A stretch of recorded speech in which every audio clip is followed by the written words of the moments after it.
আসসালামু আলাইকুম রহমতুল্লাহ।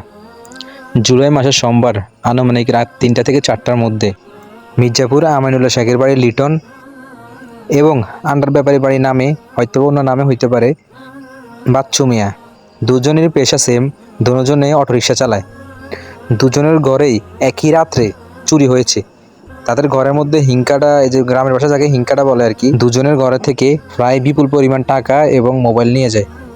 এটার মধ্যে এমনভাবে হিংকাটা হয়েছে যে দেখলে আপনি হয়তো বুঝতে পারবেন এখানে কখনো একটা প্রাপ্তবয়স্ক কোনো মানুষ এই বাড়িতে এই যে স্বল্প জায়গার মধ্যে প্রবেশ করতে পারবে না।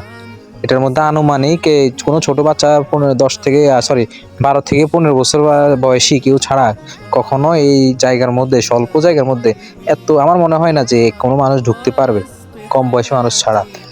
আরও এমনভাবে চুরি করা হয়েছে ওড়না বিছিয়ে যেন গায়ের ময়লা না লাগে ওইটা বিষয়, নাকি পায়ের ছাপ যেন না থাকে ওইটা আসলে বলতে পারবো না। এমনভাবে একজনের ওড়না বিছিয়ে মানে ওনারা ঢুকছে, যেখানে কাটছে ওই জায়গা দিয়ে ঢুকছে। এটাই কিন্তু প্রথম না, আরও প্রায় আনুমানিক 15 থেকে 20 দিন কিংবা 1 মাস হবে ওই দিন একবার ঢুকছে, প্রায় 3-4 জনের ঘরে ঢুকছে।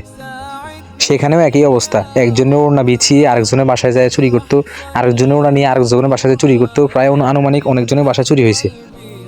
এগুলো যারা করেছে এক হলো মাদকাসক্ত, আর না হলে যে মির্জাপুরের বাংলা বাজারের মধ্যে এক গ্রুপ থাকে, মির্জাপুরের মধ্যে কয়েকজন দোকানদার ওনাদেরকে প্রশ্রয় দিতেছে, এবং এই এলাকার মানুষ যদি সবাই মিলে একতা হয়ে যদি সেখানে একটা রেড দিত তাহলে মেবি এগুলা বের করা যাইতো। বাচ্চা ছোট ছোট পোলাপাইন এখানে মাদকাসক্ত আছে, এবং জুয়ার মধ্যে হয়তো নাম উল্লেখ করবো না, কিছু মানুষ আছে ওনাদের মাধ্যমে এই জুয়া এবং মাদক এগুলা ছড়িয়ে পড়ছে।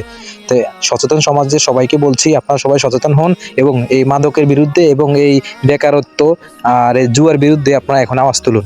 ইনশাআল্লাহ। ভালো থাকবেন। আসসালামু আলাইকুম।